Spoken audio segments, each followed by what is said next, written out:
그러니까 이란만큼 심정이 복잡한 나라가 지금 북한이에요. 중동에서 혈맹이라고 할 수 있는 나라들이 계속 위축되고 있고, 중동에서 판세가 북한에 굉장히 불리하게 돌아가고 있어요. 북한은 이 러우 전쟁에 올인을 했어요. 최근에도 한 6천 명 정도 추가 파병할 수 있다는 소식이 나오고 있습니다. 우크라이나전이 확실히 언제 끝난다라는 보장은 없어요. 근데 만약 그런 이제 기미가 보이면 아마 러시아는 북한과의 관계를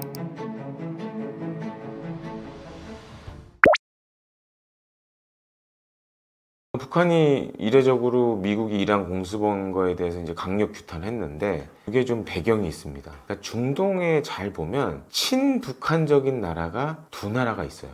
대표적인 게 이제 이란이고, 특히 이란 같은 경우에는 과거 1980년대 이란 이라크 전쟁 때 북한이 이란에다가 어마어마한 양의 스커드 탄도미사일을 판매한 적이 있어요. 그리고 이란의 탄도미사일 개발에 이 북한이 또 지원을 많이 했고 돈도 많이 벌었고, 그리고 그렇기 때문에 사실 이란이 중동에서 몇 안 되는 북한의 정말 찐친 동맹국이었고, 지금 사실 그런 관계를 유지를 하고 있습니다. 또 한 나라가 있는데 이게 시리아였어요. 근데 지금 잘 보시면 이제 시리아 알 아사 정권 무너졌죠. 그리고 새로운 정권이 탄생을 했는데, 그래서 이제 시리아도 북한에서는 혈맹이라고 할 만큼 중요한 동맹국 중에 하나였어요. 근데 지금 다 무너져 버렸고 이제 이란밖에 안 남았거든요. 그래서 이제 그런 측면에서 규탄 성명은 냈지만 심정은 굉장히 복잡할 겁니다. 그러니까 이란만큼 심정이 복잡한 나라가 지금 북한이에요. 왜냐면 중동에서 그야말로 혈맹이라고 할 수 있는 나라들이 계속 위축되고 있고, 그 다음에 이제 이란 같은 경우에 지금 어떻게 북한의 주요 외화 수입원 중에 하나였는데, 예를 무기 판매라든가 이런 걸 통해서 많은 돈을 벌었거든요. 지금도 사실 이란하고 북한은 서로 무기를 주고받는다거나 판매를 한다거나 하는 걸 하고 있습니다. 거기에 대해서 과거에도 한번 나왔지만 이스라엘을 괴롭히는 헤즈볼라, 하마스 이런 데도 이제 북한이 많이 무기 판매를 했거든요. 중요한 외화 수입원 중에 하나였는데 지금 다 쪼그라들고 있죠. 그러니까 지금 중동에서 사실 판세가 북한에 굉장히 불리하게 돌아가고 있어요. 규탄 성명을 냈다라는 건 좀 그런 것들도 다 고려를 한 게 아닌가, 좀 이렇게 생각이 됩니다.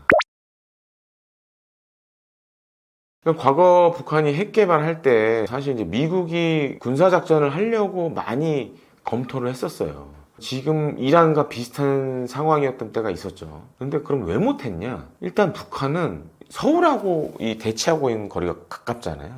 근데 이스라엘과 이란은 한 2,000km 떨어져 있습니다. 그러니까 이제 공습을 해도 지상군이 올 가능성이 거의 없는 거예요. 2,000km를 이동을 해야 되는데 이게 말처럼 쉽지가 않죠. 그리고 거기에는 또 주변 국가라고 할 수 있는 이라크, 사우디아라비아 이런 나라들이 다 있으니까. 반면에 이제 우리나라 같은 경우에는 북한과 대치하고 있는 거리가 짧고, 또 한가는 서울과 수도권을 노리는 장사정포가 북한이 많이 갖고 있죠. 그렇기 때문에 이제 사실 이제 미국이 군사작전을 주저주저 했죠. 또 한 가지로는 그게 이제 90년대 말 2000년대 초반까지만 하더라도, 북한이 핵 무기 완성하기 전까지만 하더라도 북한 같은 경우에는 많은 양의 이 화학무기를 갖고 있었어요. 지금도 마찬가지입니다. 대량의 화학무기를 갖고 있고, 만약에 미국이 공습을 했을 때 북한이 그런 걸로 우리나라를 공격하면 대규모 인명피해가 발생할 수밖에 없는 거죠. 그런 문제들 때문에 북한이 핵 개발을 완성한 시점에서는 사실상 현존 상태의 유지, 더 이상의 핵 개발의 최소화, 그래서 협상으로 이제 방향을 바꿨죠. 그리고 이제 북한의 핵을 억제할 수 있는 억제력 확보 쪽으로 좀 방향을 틀었다고 보시면 되겠습니다. 최근에도 한 6천 명 정도 지금 전투 병력은 아니지만 전투 공병, 그 다음에 일반 공병을 또 추가 파병할 수 있다라는 소식이 나오고 있습니다. 잘 보시면 지금 사실 북한은 이 러우 전쟁에 올인을 했어요. 그래서 10,000여 명 넘는 전투 병력도 이미 파병을 했고, 작년 하반기에 이제 보셨겠지만 우크라이나군의 드론 공격에 막대한 피해를 입는 것도 보여줬고, 그런데도 불구하고 계속 지금 이제 병력을 추가로 보내는 그 배경은 뭘까? 이겁니다. 이제 병력을 파병하게 되면 인건비 쪽으로 이제 계속 현찰을 받겠죠. 가뜩이나 지금 북한 경제도 안 좋은데 이런 수입원이 다시 올 것 같지는 않은 것 같아요. 그래서 오히려 이제 러시아에서 그런 현찰, 식량, 에너지 이런 것들 지금 공급해주고 있는 상황이기 때문에 북한으로서는 지금 최고라고 할 수 있고, 또 한 가지로는 이제 북한이 원하는 여러 가지 첨단 무기 기술들 이런 것들도 지금 러시아가 제공해주고 있는 것으로 이렇게 보여집니다. 그래서 당분간은 아마 이제 이런 북러 간의 좋은 관계가 유지될 걸로 보여지는데, 이제 문제는 이거예요. 우크라이나전이 어떻게 끝나느냐, 그리고 언제 끝나느냐가 이제 핵심이 될 거예요. 뭐 아시다시피 지금 이제 우크라이나전이 3년째 가고 있는데, 사실 이제 종전이나 휴전과 관련된 여러 움직임은 보이고 있지만 확실히 언제 끝난다라는 보장은 없어요. 근데 만약 그런 이제 기미가 보이면 아마 러시아는 북한과의 관계를 이제 정리할 가능성이 있죠. 왜냐하면 경제 재건이나 이런 걸 하려면 미국과 그다음에 서방과들과의 관계를 개선해야 되는데, 북한과 관계를 지금처럼 유지한다 그러면 아마 이게 또 걸림돌 역할을 할 수 있기 때문에, 그런 측면에서 어쩌면 이제 만약에 우크라이나에 종전이 되면 북러 관계가 다시 좀 멀어질 수도 있다라고 생각이 되는 상황입니다. 뭐 그럴 가능성이 지금 상황에서는 높을 것 같아요. 북한의 외교사를 보면 그런 짓을 많이 해왔어요. 과거 소련과 관계가 안 좋으면 중국에 붙기도 하고, 중국하고 관계가 안 좋으면 소련에 붙기도 하고, 그러면서 이제 양쪽으로부터 여러 가지 이익을 다 뽑아 먹었거든요. 거기에 핵심은 겁니다. 이제 중러 관계가 어떻게 흘러갈 거냐, 그 다음에 중러 간의 외교적 분쟁이라든가 이런 것들이 생기면 북한은 그 틈을 이제 파고들려고 노력을 하겠죠.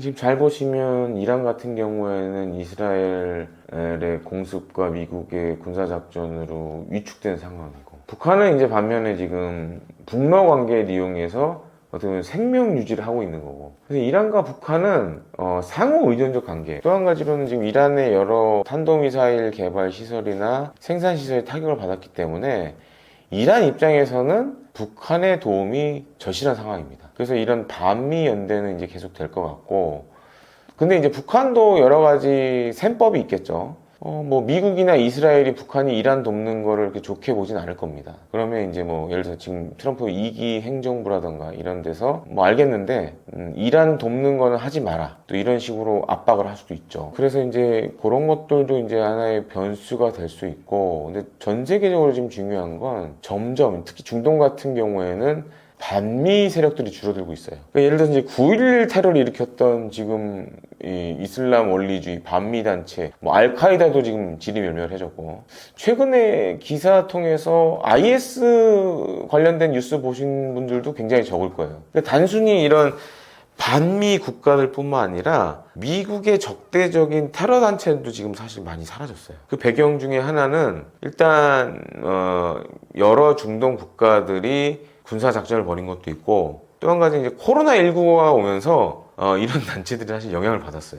그래서 의외로 지금 과거와 달리 이 반미 국가나 반미 테러 단체들이 줄었다는 점에서는 어떻게 보면 이제 미국의 좀 좋은 상황이 지금 펼쳐지는 거라 보여지고, 근데 사실 더 중요한 거는 그러니까 왜 그럼 이 트럼프 대통령 지지하는 마가라든가 이런 사람들이 중동 개입에 그동안 반대해왔냐. 왜냐면 이제 미국이 이란 이라크 전쟁 벌이면서 엄청난 재원을 쏟아부었잖아요. 그리고 이제 아프간 전쟁 같은 경우에는 미국 역사상 가장 긴 전쟁으로 기록이 되고 있습니다. 그리고 또 한 가지로는 지금 미국의 주요 포커스는 중동이 아니에요. 인도 태평양 지역이에요. 그래서 지금 이제 우려되는 것 중에 하나 뭐냐면, 미국이 생각하기로는 미국의 가장 큰 적은 지금 중국이다. 그래서 이제 북한을 이런 식으로 이용할 수 있는 거죠. 지금 북한이 갖고 있는 핵무기에 대해서 그냥 너네 그 정도만 가져, 대신에 중국 편엔 붙지 마, 뭐 이런 식으로 이제 협상을 할 가능성이 굉장히 높아요. 그러면 이제 한반도 비핵화라는 것이 실현이 굉장히 점점 더 어려워질 수밖에 없다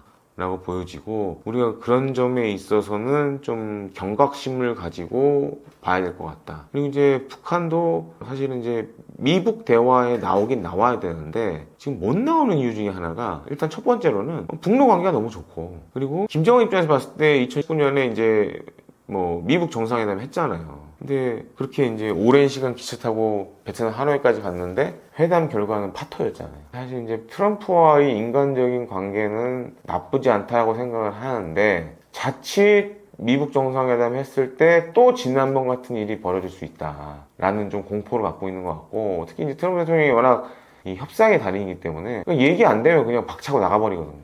또 잘못하면 또 그럴 수도 있는 거 아니에요. 그러니까 이제 약간 북한은 아직은 좀 주저주저 하는 것 같고, 다만 이제 트럼프 대통령 성격상 향후에 한 번 더 친선을 보낼 것 같아요. 근데 거기서 만약에 북한이 그걸 받아들이느냐, 안 받아들였을 때는 또 약간 또 군사적 압박도 나설 수 있죠. 그럼 또 한반도 상황이 또 약간 긴장 관계로 갈 수 있고, 반면에 지금 우리 정부는 이제 남북 대화를 다시 복원해야 된다라는 입장이고, 그래서 향후에 이제 뭐 중동만큼 잘못하면 한반도 정세가 복잡하게 풀릴 수 있다라고 좀 마지막으로 말씀을 드리고 싶습니다. 네, 지금 사실 이제 중동이 격변의 시기를 겪고 있고, 또 한 가지로는 우리가 살고 있는 이 동북아시아 지역도 어쩌면 중동 같은 격변의 시기를 맞을 수가 있습니다. 제가 지난번에 한번 나와서 말씀드렸지만 2027년에 뭐 중국이 정말 대만을 침공할 수도 있고, 아니면 북한이 또 다른 변수가 될 수 있고, 다만 이제 북한이 지금 이국가론을 들고 나오기 때문에 뭔가 우리와 지금 직접 협상보다는 경우에 따라서 미국과의 직접 협상을 더 바랄 수도 있어요. 그렇게 되면 어쩌면 우리가 자칫 소외될 수도 있고, 아니면 미국이 원하는 방향에 이끌려 갈 수도 있고, 그래서 국제 정세가 지금 역동적으로 변하는 시기이기 때문에 이 떠먹여주는 TV 구독과 좋아요 알림 설정을 꼭 해주셨으면 하는 바람을 말씀드리고요. 또 제가 운영 중인 대영제국 채널도 좀 많이 찾아주셨으면 합니다. 고맙습니다.